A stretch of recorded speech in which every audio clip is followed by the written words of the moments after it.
আপনি যেটা বললেন যে আদালতের এই আদেশটি আমার মনে হয় যে যে সমস্ত সরকারের গৃহীত পদক্ষেপের সঙ্গে পরিপূরক হবে, এটা কোনো বৈপরীত্য হওয়ার কোনো সুযোগ নেই। কারণ সরকার যদি আইডল বসে থাকতো, কোনো কাজ না করতো, তাহলে আপনি বলতে পারতেন। আপনারা নিজেরাই বলছেন যে সরকার অত্যন্ত দ্রুততম সময়ের মধ্যে ভ্যাকসিন এনে মানুষকে, বাচ্চাদেরকে দিয়ে বাচ্চাদের এই মহামারী থেকে, হাম মহামারী থেকে জাতিকে রক্ষা করেছে। আপনারা নিজেরাই যেহেতু বলছেন, সুতরাং আমার মনে হয় সরকারের পক্ষ থেকে স্বচ্ছতার কোনো অভাব নেই, সরকারের পক্ষ থেকে আন্তরিকতার কোনো অভাব নেই, কার্যক্রমের কোনো ঘাটতি নেই।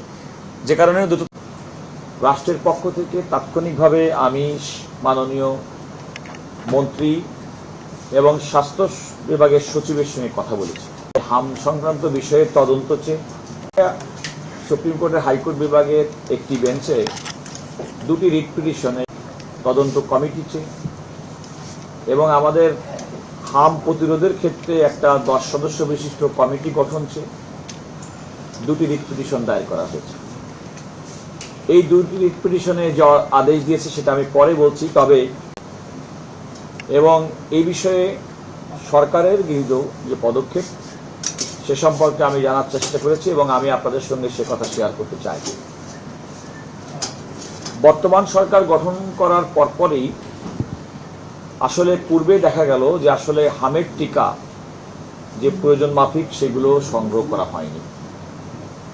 স্বাস্থ্য সচিব আমাকে জানিয়েছেন মাননীয় প্রধানমন্ত্রী জনাব তারেক রহমানের দৃষ্টিগোচর হওয়া মাত্রই তিনি এই হামের টিকা সংগ্রহ করার জন্য সংশ্লিষ্ট মন্ত্রণালয়কে নির্দেশনা দিয়েছেন এবং সচিব সাহেবের বক্তব্য অনুযায়ী যে একটা টেকনিক্যাল কমিটি আছে এবং সেই টেকনিক্যাল কমিটির পরামর্শ এবং তারা তথ্য পেয়েছিল যে 18টি জেলার 30টি উপজেলায় আসলে এই হামের প্রাদুর্ভাব থেকে বেশি।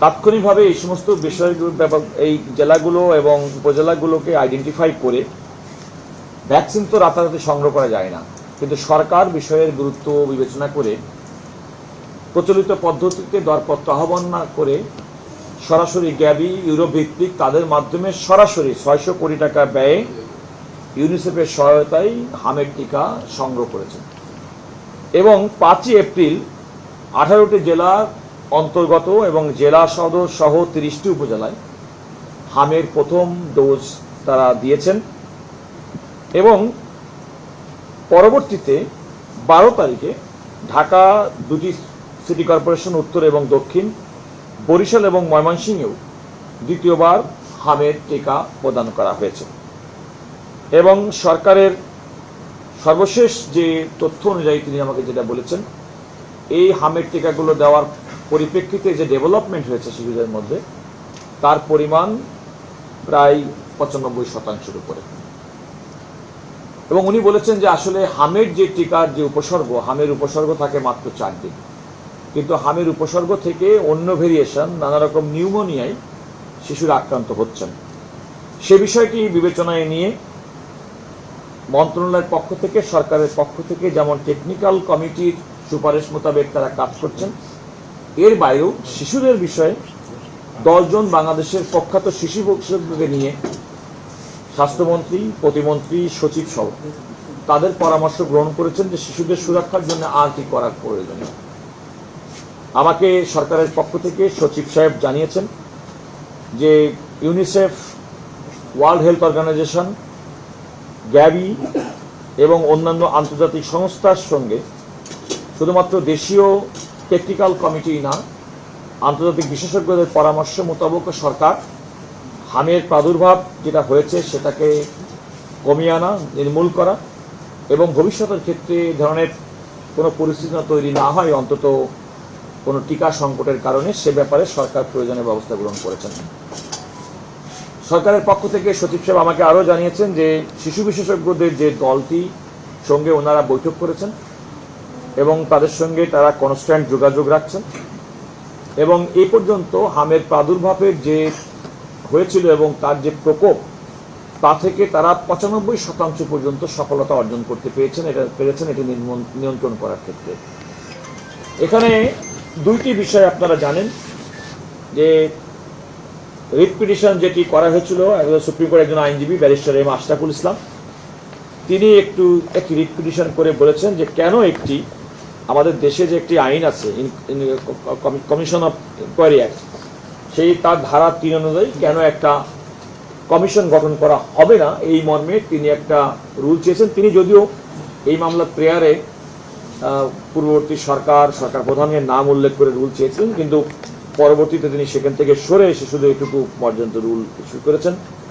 রাষ্ট্রের পক্ষে আমি অ্যাটর্নি জেনারেল হিসেবে আমাদের আইন কর্মকর্তা যারা সেখানে উপস্থিত ছিলেন, এটা হচ্ছে প্রথম মামলাটি। দ্বিতীয় মামলাটি হচ্ছে Law and Life Foundation Trust, যেটার অনেকগুলো প্লেয়ার এই মামলার আনা হয়েছিল। বাট আমি আদালতকে বলেছি যে আমাদের দেশের আদালত এমন কোনো আদেশ দিবেন না যে আদেশটা কার্যকর হবেন না। সুতরাং আপনি খেয়াল করে দেখুন, তারা এমন আদেশ চেয়েছেন যেগুলো হয়তো বহু আন্তর্জাতিক সংস্থা, আন্তর্জাতিক ব্যক্তিকেও ইনভলভ করে। আমি বলেছি সেটা সম্ভব না। আদালত সেক্ষেত্রে দুটি বিষয় বিবেচনায় নিয়ে রুল ইস্যু করেছেন। একটি হচ্ছে যে এই হামের কারণে, টিকার অভাবে যে 343 জন শিশু মৃত্যুবরণ করেছেন বলে পত্রিকায় সংবাদ প্রকাশিত হয়েছে, তাদের পরিবারকে কেন পর্যাপ্ত ক্ষতিপূরণ প্রদান করা হবে না। উনি একটা নির্দিষ্ট অঙ্কের কথা লিখেছিলেন, কিন্তু পরবর্তীতে আদালত বলেছেন যে কেন পর্যাপ্ত ক্ষতিপূরণ দেওয়া হবে না। যদি প্রমাণিত হয় কারো কোনো নেগলিজেন্স, কারো অবহেলা কিংবা কোনো অকার্যকর পদক্ষেপ গ্রহণের কারণে এই পরিস্থিতির সৃষ্টি হয়েছে, এটি একটি।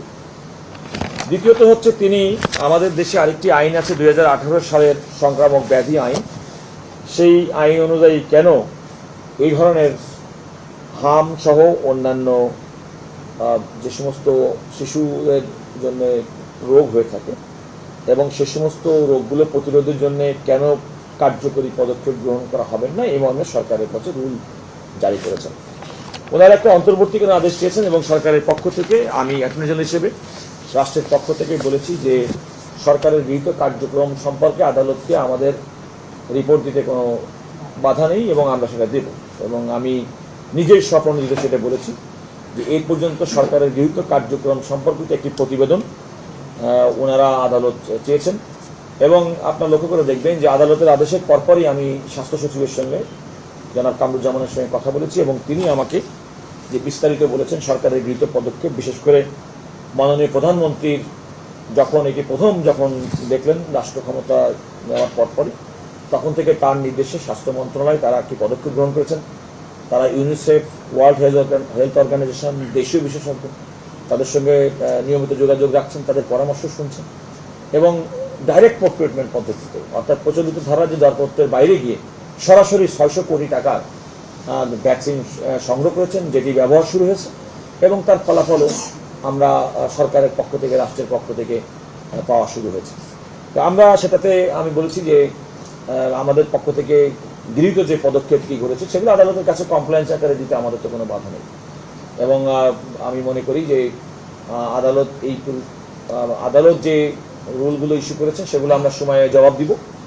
তবে যেহেতু এই অন্তর্বর্তীকালীন সরকার যে পরিস্থিতিতে এই হামের টিকার বিষয়টি গ্রহণ করেছেন, বর্তমান যে নির্বাচিত সরকার পূর্ববর্তী অন্তর্বর্তীকালীন সরকারের কাছ থেকে, তো সেক্ষেত্রে তারা সঙ্গে সঙ্গে যে পদক্ষেপ গ্রহণ করেছেন তার পরিপ্রেক্ষিতেই বলা যায় যে যেটা মহামারী আকারে ছড়িয়ে যাওয়ার একটা আশঙ্কা আমরা দেখছিলাম, সেটা হয়তো আর সেখান থেকে সরকার সেটাকে নিয়ন্ত্রণে আনতে সক্ষম হয়েছে দ্রুততম সময়ের মধ্যে এবং তাদের সফলতার রেট আজকে পর্যন্ত প্রায় 95%। মাননীয় অ্যাটর্নি জেনারেল, নির্বাচিত সরকার আসার পরে যে পদক্ষেপ নিয়েছে নিঃসন্দেহে আমরা সবাই সেটা প্রশংসা করতে পারি, কারণ আসলে খুব দ্রুত এই কাজটা হয়েছে। কিন্তু এর আগে যে ঘটনাটা ঘটেছে সমস্ত রিপোর্টে আসছে যে অন্তর্বর্তী সরকারের এখানে একটা নেগলিজেন্স ছিল এবং তারা প্রচলিত যে পদ্ধতি ছিল সেটাকে ভেঙে দিয়ে তারা নতুন একটা পদ্ধতি প্রয়োগ করতে গিয়েছিল, যেটি ব্যর্থ হয়েছে। এই ক্ষেত্রে কি অবহেলাজনিত কোনো কারণ আছে কিনা এবং অবহেলার কারণে এখানে কোনো অভিযোগ ওই সরকারের বিরুদ্ধে বা ওই প্রশাসনের বিরুদ্ধে আনা যায় কিনা, রাষ্ট্রের সর্বোচ্চ আইন কর্মকর্তা হিসেবে আপনি কি করবেন? দেখুন, আদালত তো আজকে যে আদালত যে রুল ইস্যু করেছেন, রুল ইস্যুর বিষয়টি তো হচ্ছে যে কমিশন কেন গঠন করা হবে না এবং 10 সদস্য বিশিষ্ট একটা উচ্চ পর্যায়ের কমিটি কেন গঠন করা হবে, সেটি হচ্ছে আদালতের বিচার্য বিষয়বস্তু। সুতরাং কোনো একটা কমিশন যখন গঠিত হবে, ইতিমধ্যে আমি আগেই বলেছি যে সরকারের নিজের উদ্যোগ থেকেই কিন্তু 10 জন বিশেষজ্ঞ এবং যে একটা জাতীয় পর্যায়ের কমিটি এইটা সম্ভবত আমি ওনার কথার পরিপ্রেক্ষিতে বুঝতে সম্ভবত নিটেল অথবা নিট্যাঙ্ক এরকম একটা নাইট্যাঙ্ক টেকনিক্যাল কমিটি নাইট টাইম, সেটা তো অলরেডি তাদের পরামর্শ তারা কাজ করছেন। আমার মনে হয় যে সরকারের পক্ষ থেকে যে পদক্ষেপ, বর্তমান সরকারের পক্ষ থেকে পদক্ষেপ গ্রহণ করা হয়েছে এবং আদালত যেহেতু বিষয়টি ইতিমধ্যে বিবেচনায় নিয়ে একটি 10 সদস্য বিশিষ্ট কমিটি কথা বলেছেন, কেন কমিশন গঠন করা হবে সেটি বলেছেন। আমার মনে হয় সে সমস্ত কমিশনের প্রতিবেদনের মাধ্যমে ভেসে উঠবে কিংবা প্রমাণিত হবে, তদন্তে আসবে যে আসলে প্রকৃতপক্ষে কেউ দায়ী কিংবা দায়ী না। আমরা এখনই পর্যন্ত একটা আদালতের সামনে বিচার্য বিষয়ের মধ্যে আগে থেকেই কোনো ব্যক্তি কিংবা কোনো একটা পার্টিকুলার গোষ্ঠীকে এখনই আমরা যদি আমরা অভিযুক্ত করে ফেলি, তাহলে তো এই তদন্ত, এনকোয়ারি, এই কমিশনের কোনো মূল্য থাকলো না। তো আমরা অপেক্ষা করি, আমরা তাদের প্রতিবেদন আসুক। নিশ্চয়ই যদি কোনো ব্যক্তি কারো জন্য দায়ী থাকে কিংবা কারো যদি কোনো অবহেলাজনিত বিষয় থাকে, নিশ্চয়ই এই সরকার যারা জনগণের প্রতি প্রতিশ্রুতিবদ্ধ, তারা নিশ্চয়ই সেক্ষেত্রে ব্যবস্থা গ্রহণ করবে। মাঝখান থেকে আবার ইনকোয়ারি কমিটির রুল আবার 2টা রুল হলো আর কি। সেক্ষেত্রে ওই তদন্তটা এটার ক্ষেত্রে এসে যেটা হয়, আইনি সরকারি প্রতিষ্ঠানের লোক কোনো হাইকোর্টের রুল দেখলেই মানে তারা কনফিউজ হয়ে যায়, এরকম কিছু হবে কিনা। আর একটা বিষয় হলো যে ডকুমেন্টস সহ যাদের বিদেশ যাত্রায় নিষেধাজ্ঞা দেওয়া হচ্ছে, সেই বিষয়ে আমি ওই বিষয়টি আমি ইনফর্ম ছিলাম না এবং আমি ওই প্রসিডিংয়ে পার্টিসিপেট করি নাই। সময়ের মধ্যে হামের প্রাদুর্ভাব কমে এসেছে, শিশু মৃত্যুর হার কমেছে, মানুষের মধ্যে স্বস্তি ফিরে আসছে। আমি মনে করি যে সরকারের পরবর্তী যে সমস্ত কার্যক্রম কিংবা পূর্ববর্তী কার্যক্রম, আজকে আদালতের আদেশটি তার পরিপূরক হবে এবং সরকার যা বলেছে, সরকার তো ওপেন অ্যান্ড ট্রান্সপারেন্ট, তারা যা যা করেছে তাই বলবে।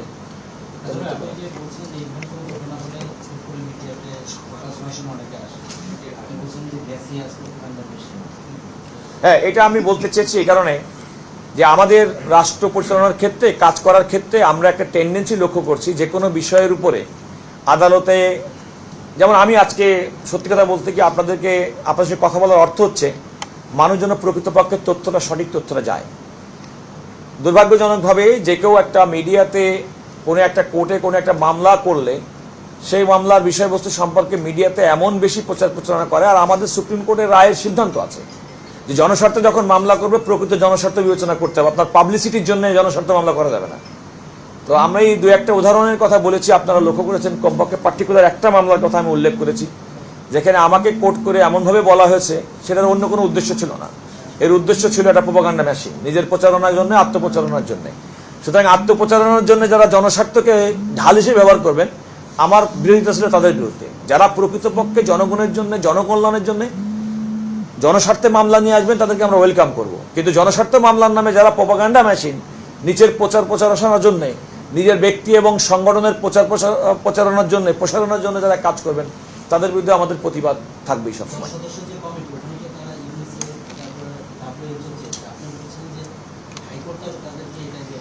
আমি এই কথাটি বলেছি এই কারণে, দেখুন, বিদেশি এন্টিটি একটা রাষ্ট্র, হাইকোর্টের কোনো আমাদের যে জুরিডিকশনের কোশ্চেন, অর্থাৎ তিনি যে আদেশটি দিবেন, আমরা তো চাইবো যে আদালতে যে কোনো আদেশ অত্যন্ত কার্যকর হোক।